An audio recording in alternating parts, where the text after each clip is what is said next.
Okay, it's 9 o'clock. We're going to get going here. We have a lot to do. All right, so we established last class. Everyone good?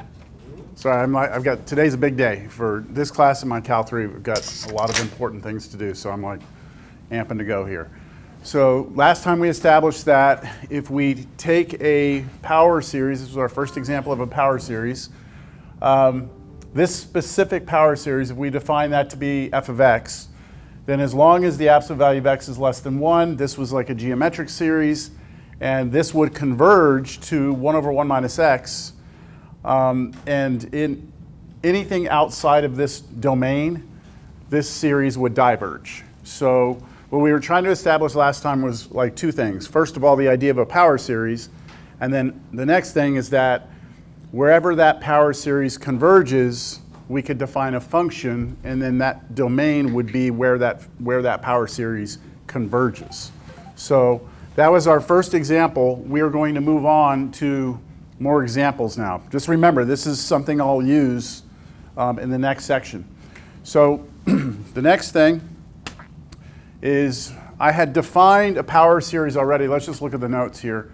I had defined a power series like this.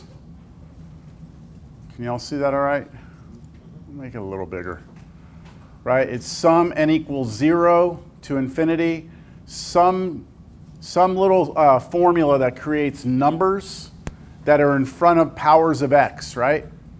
And that's the expansion of everything, just writing out term by term. That was the first way that I defined a power series. But notice how this power series right here, this first example, notice that it's only really valid on a restricted domain, right? It's only valid on a restricted domain. And I showed you a picture of that graph versus this series, and I showed you how that series starts to look like the graph, but only in this little window, right? Like outside that window, it wasn't at all the same. So what we want to be able to do is look at a function anywhere and see if we can find a power series that matches up with it, and we might have to adjust our viewing window. And in order to adjust our viewing window, we have to be able to shift the function left or right. And in college algebra, you learn how to shift functions. Okay, you have to add or subtract a number inside the function. That gives you a left and right shift. So we're going to adapt this generic formula, and we're going to give you the most general formula right now. So that was the first version. Here's the final version. Right? That was the example from last class. Here it is. Power series general definition. So first of all, what is this thing called? Like our language, we call this a power series about A. Or you could say a power series centered at A. Or you could say a power series in x minus A. Okay, so what is it? Well, here it is. This is it right there. Okay, so I'll write that down on the board. And what I want you to see is the difference between that and what we did last time. Sum n equals 0 to infinity. We have, what, c sub n still? That's the same. But instead of just x to the n, it's x minus a to the n. See, we're putting this minus a in here now. And that gives us the ability to shift this series left and right. Understand? So we call this a power series about a, or centered at a, or a power series in x minus a. So what if a was 0? What if a was 0? Well, that's what we did last time, right? That's what we started with. So we could have started with this, but the book normally starts with it, the first version. So this is our generic power series from here on out, centered at a. So let's see where we get all that stuff there. So if we let n equal 0, right, n equals 0, start here, we get c sub 0, then x minus a to the 0, right? Just replace your n's with 0. Then plus, now let's n be 1. So c sub 1, x minus a to the first power, and c sub 2, and then x minus a to the second power, and so on and so forth, right? That is our power series centered at A. So a couple things to note here. 3 things to point out. First thing I already pointed out is that this is the same series, right, that we just had with a being 0, right? Same thing. Also, this right here is always going to be defined to be 1. Now, we write it there, right? We write it down just to have it, but anything to the 0 would be 1, right? Now, that's actually pretty important with what's coming. I want to do something here. In front of this equal sign, I want you to put a colon. So, how many of y'all have ever seen this? A colon in front of an equal. Do y'all know what that means? A colon in front of an equal means we are defining it to be this. Okay, we are defining it. It's kind of like, remember when we were talking about factorials? I said 0 factorial is 1, and I said, y'all are just going to have to believe it. And then I tried to convince you with some other stuff, right? But if I hadn't gone off on that tangent and shown you how this really comes from the gamma function and all that, I would have just told you we are defining that to be 1. Don't worry about why it is, we're just defining it to be 1. It's kind of like what I'm doing here. I'm saying, look, don't worry about this thing. The x minus a, don't worry about this being raised to 0. Because what if x is 0? What if x is a? This is the problem I'm trying to avoid. What if x is a? What happens here? A minus a? 0. What's 0 to the 0? Indeterminate, right? So to avoid that, what I'm saying is no matter what value I ever plug in for x here, no matter what value I ever plug in, I want this to always be 1, all right? That we're going to define it that way. Okay, and then the last thing is that this last result is why I had to state the previous thing, right? The last result is, do you all agree that if I let x be a, right? If I let x be a, this is 0, right? And basically we're adding up a bunch of nothing, so it converges. So if x is a, we get convergence. For any power series centered at a, if x equals a, you have convergence, right? So that's what that says. Thus, if x equals a, we have convergence. Does this always converge? Does this series always converge? No, only if you're in here, right? Okay, what's a in here? Like if I tried to write it that way, what would this look like? Sum n equals 0 to infinity. It would be x minus 0 to the n, right? Then it looks like this. Okay, so the a for us here is what? 0. So what happens if I let x be 0? Does this converge? Yes. Is 0 in here? Yes. All this last thing is saying is for any power series, if you let x be a, you're going to get convergence, no matter what. Which means that every power series you ever have, any power series you ever have, will converge at least at one point. X equals a. Understand? Every power series will converge at least one point. But that's it. That's all we can say right now, is that at least at one point we have convergence. All right, let's look at some examples. So I want us to look at this example. This is our first power series. I'm going to leave this one up for now. This is our first power series. Damn, this marker's too good. Make sure I didn't grab a Sharpie. Let's see here. So this is our first series that we're going to look at, power series, where it's not something special. Remember this one was special, why? Do you all remember why this one was special when we were able to determine that, how it converged? What was it about this one? It was geometric, exactly, right? It was a geometric series. So I was able to say, that looks like geometric, and I know what happens with geometric. This is our first power series where it's not geometric, it's something new, and we're just going to have to figure out a couple things. So first of all, we define the function. I'm going to define a function for you. The function is sum n equals 0 to infinity. We've got n factorial x to the n, all right? So my first question to you here is, what is a? What is a? A is 0, right? A is 0. So you could look at this right here where that x is. You could have looked at that as being x, You could have looked at this as being x minus 0 to the n, right? and that way a would be 0. So a is 0 here. Hey, I want to point something out. In this class, Cal 2 and in my Cal 3, y'all have take-home quiz, right? The quiz that is the exam from last semester, right? It's worth 2 grades. In my Cal 3, I'm doing something similar. I gave them the final. They have to turn that in as well. And my phone has been blowing up with like questions about, hey, I'm doing number 2, can you help me? Which is great, but I want y'all to try and figure it out first. Like, put some serious effort into trying to figure out the answers on your own. Talk to each other, help each other out, right? Go through the whole thing first, and then come to me with like the things you couldn't figure out, all right? Because what I don't want is just every time you get stuck on something, you're just reaching out to me. Because why? Well, it's not realistic. I mean, I promise you, you're not going to be texting any more of your professors in STEM for the rest of your academic career. It's not, well, maybe I'm wrong, but I don't know many people who give out their cell phone numbers for their students to text them and ask them questions. So, especially when you're in engineering classes, computer science classes, it's probably not going to happen. So I don't want you to get, it's time to wean off of that a little bit. Clear? Okay. Come for help, but just don't, not 8 texts in a row. Okay, B, what is the formula for C sub n?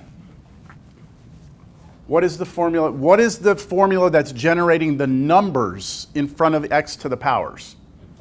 N factorial. So C sub n is n factorial. All this is just to recognize, we're trying to recognize that this is a power series, right? That this does in fact look like a generic power series. All right, so the next thing is find the domain. Find the domain of the function f.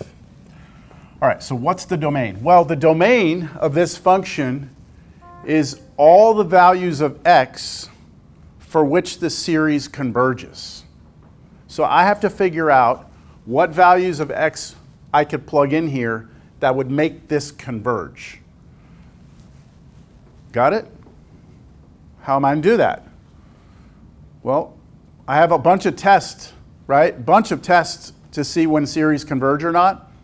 But there was one particular test that I pointed out. I called it the almighty ratio test. And it's because we use the ratio test to determine convergence of power series. That's the test we use. So I'm going to bring out the ratio test now.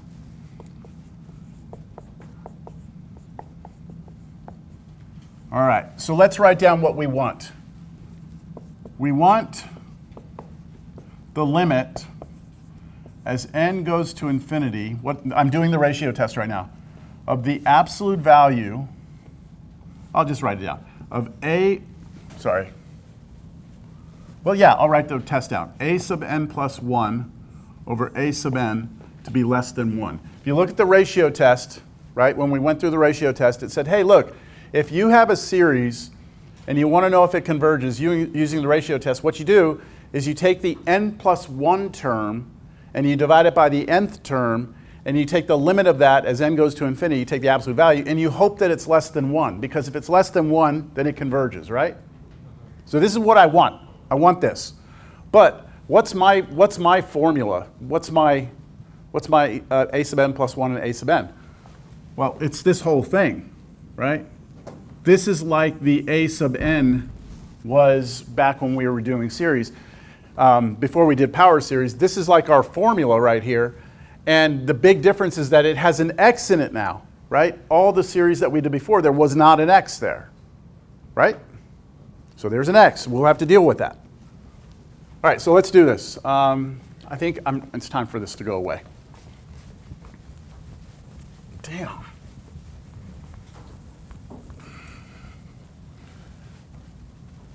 Oh, come on. I'm going to switch markers. This one's too good. All right, maybe this one's better. All right, so continuing over there, I want the limit as n goes to infinity of the absolute value. Okay, I'm taking this right here, and I'm replacing all my n's with n plus 1s, right? So it'll be n plus 1 factorial x to the n plus 1. That's it, right? And then over the original, which is just n factorial x to the n, right? And I want that to be less than 1, right? This is what I want. I want this to be less than 1 so that I get convergence. Questions? No? Okay, limit n goes to infinity. All right, I'm going to use some properties here. We've messed with factorials before. N plus 1 factorial can be rewritten as n plus 1 times n factorial. And then the x to the n plus 1 can be written as x to the n times x, and then over n factorial x to the n. I want that to be less than 1. So all I'm doing is kind of peeling this apart, like ripping that apart a little bit with its property. That I'm rewriting just using properties of exponents. Is that clear? Yes? And the whole point of that is I get a nice cancellation, don't I? Okay, this goes away, this goes away, this goes away, this goes away. All right, so where are we? We are here. We are at the limit as n goes to infinity of the absolute value of what, n plus 1 times x? N plus 1 times x. And I need that to be less than 1, don't I, for the ratio test to work? All right, let n go to infinity, and what happens? That blows up, doesn't it? It becomes infinite. And there's no way for you to keep it less than 1 because it becomes infinite, right? But wait a minute, I thought I just told you. I thought I just said that every power series converges at least one point. At what point? At a, right? At a. What's a for us? 0. So do y'all see that? Yes, I can't control this. I can't make this less than 1 because that goes to infinity. Unless I what? Let x be 0. If x is 0, then this doesn't matter anymore. Now, let's be clear. This grows, right? This is growing. But if I tell you that number x is 0, not close to 0, not a limit getting smaller, if I tell you take the number 0 and multiply it times anything, what would you get? 0, right? So this right here, I can't control unless I make x be 0. So what is the domain? The domain of this is, there's only one value where this thing converges. What is it? 0. This is an extremely boring function because it's only defined at one point. Look, I'm giving you a function that you can only plug 0 into it. If you plug 0 into it, the answer is 0. But if you try and plug any other number into it, it doesn't work. The function's not defined. So it's a boring example, but it's an example nonetheless, just to show you that when it comes to convergence of power series, you can have this scenario where you're only convergent at one point. Got it? Now let's look at another example.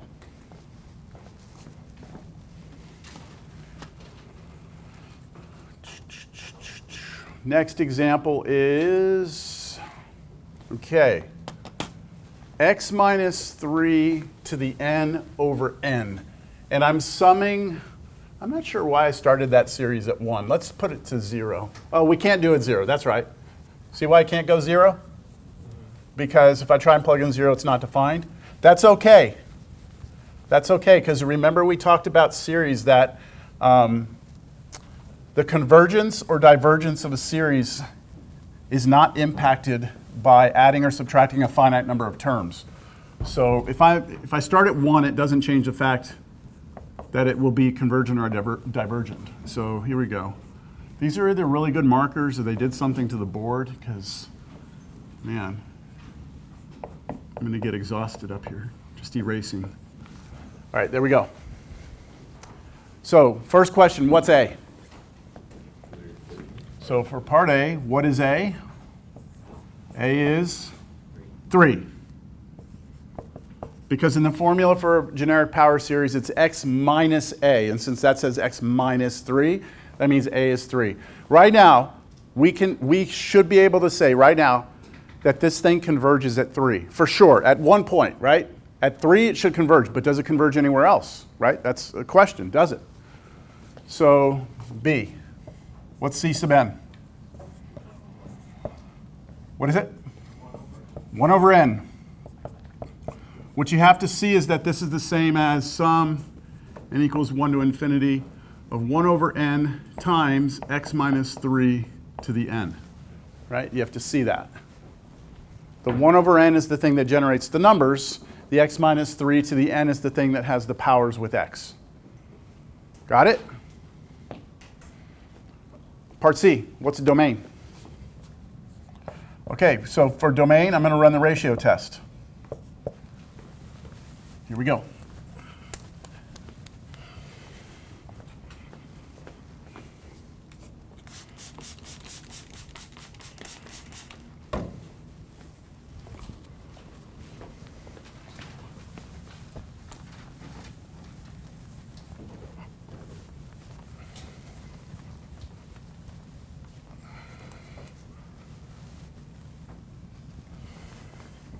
I'm going to switch to my blue. Let's see if that changes anything. All right, so the ratio test. Ratio limit, n goes to infinity. Okay, absolute value. I want this to be less than 1, right? That's what I want. I'm going to use this one right here. I'm going to plug n plus 1 into this, right? Everywhere I see n, n plus 1.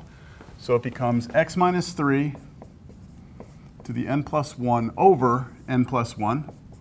But then all of that over just that original formula, leaving the n's as n's. And now I'm going to hopefully clean this up and figure out what goes on.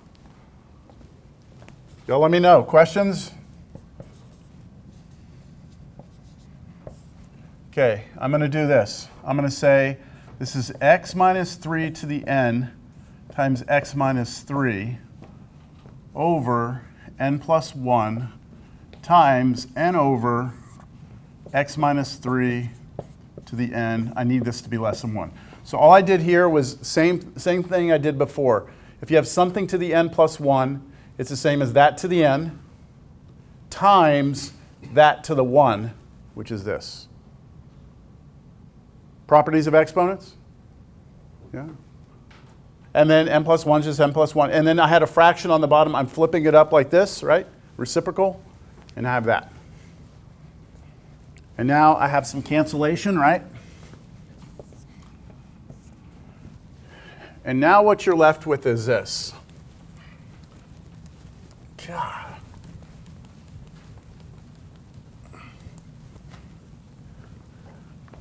Limit, n goes to infinity. Absolute value. Okay, what I'm going to do here, watch what I do this first time. I'm going to put the stuff that has n's together.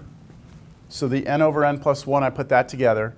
And the stuff that has the x's, I'm going to put it to the side. So times x minus 3. I need that to be less than 1. Y'all agree that's the same thing? Okay. Now I do that because the limit is only affecting what? N, right? It has no impact on x. So I just want to know what happens to this. What happens to this? Infinity over infinity. L'Hopital. Derivative top is 1. Derivative bottom is 1. 1 over 1 is 1. So this goes to 1, doesn't it? So this, no more limit. This heads to 1 times, let's see. I'm just going to put x minus 3 in there. I don't need the parentheses around it. This is what I need. I need this to be true for this to converge. This limit goes to 1. 1 times that is that. I need that to be less than 1. So I'm now asking myself, when is that true, right? When is this true? Yeah, so you got to know how to solve this. So we need to take a time out here real quick. How do you solve absolute value inequalities? The way you do it is this. Side note here.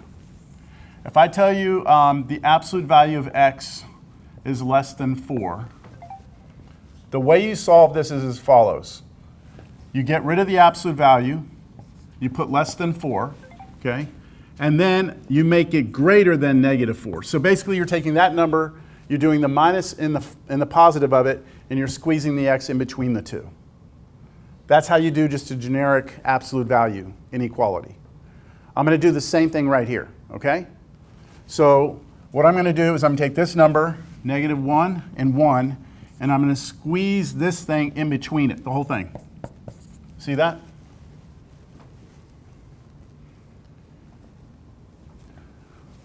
Now, get x by itself. So what I'm going to do is treat this almost like an equation, like 3 equalities. It's not, but I'm going to add 3 to each one of these. Add 3 here, add 3 here, add 3 here. And when I do that, I add 3 to that, I get 2 less than x less than 4. This, so far, is my domain. Hold on, we're not done. No, let me not box that. Okay. You all right with that? What we've said is this. When does this power series converge? We know it converges at 3 for sure, right? At 3 for sure, because all power series will converge at least one point, in this case A. But we found that after running the ratio test, it also converges, what, between 2 and 4? Between 2 and 4 it converges as well. That's because the ratio test tells us what happens, right? When this limit is less than 1, we get convergence. Are you all happy with this so far? Not happy, but you understand? All right. I have one more thing I have to do.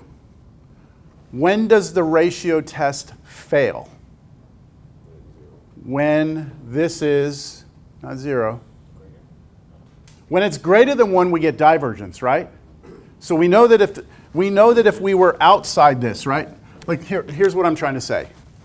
Right now,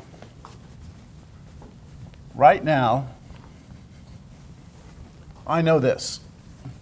As far as this function f, its domain, as of right now, if you look at a number line, here's 3, here's 4, here's 2. I know that it converges at 3 for sure, right? I know it converges all the way over here, right? Now, what about at 4? Does it converge or not? How do you know? You're saying no. Well, it's not included here, right? What would happen if I actually let x be 4? If I let x be 4, then wouldn't this be equal to 1? Just look at it right here. If x is 4, wouldn't this be equal to 1? What does the ratio test tell us when we get equals 1? It fails, which means we don't know. See, right now I know for sure it converges at 3, and then to the right of 2 and to the left of 4, I know it converges. I also know that outside of 4, it diverges, and outside over here, it diverges. What I don't know, okay, what I still have not resolved, is what happens here and here. At the actual endpoints, the ratio test fails. It doesn't tell me anything, right? So I now need to go check to see what happens at each of the endpoints. Okay? You're guaranteed a problem like this on the final. Absolutely 100% guaranteed a problem like this on the final, because it requires a lot of things. You have to run the ratio test, right? When you get your answer here, you think you're done, you're not done. You're only like halfway through the problem at this point, because you still don't know what's happening at these two endpoints, all right? So since I don't know what's happening at the endpoints, I have to check them. So now I get to check each endpoint. So I must, you could not do it and then you get a bunch of points off, but I must check the endpoints, because the ratio test tells me nothing about what happens at the endpoints. At the endpoints, I'm getting the ratio test tells me I get 1, so check them. Okay, so let's check the first one. Let's let x be 2, right? That's an endpoint right here. I don't know what happens there right now. I'm going to let x be 2. Well, here's the good news. If x is 2, you can go back to the original series the original, and replace x with 2. Let's do it. Replace x with 2. The original series becomes sum n equals 1 to infinity of 2 minus 3 to the n over n, right? And then that's just sum n equals 1 to infinity of negative 1 to the n over n. You are now back in the previous section because you don't have x's anymore, right? All you have is n's. And now you have to determine if that converges or diverges. And you're not going to run the ratio test. Why? Because you already know what will happen. If you do the ratio test, you're going to get 1. You have to use a different test. So what test would you like to use on this? Alternating series test. It's an alternating series.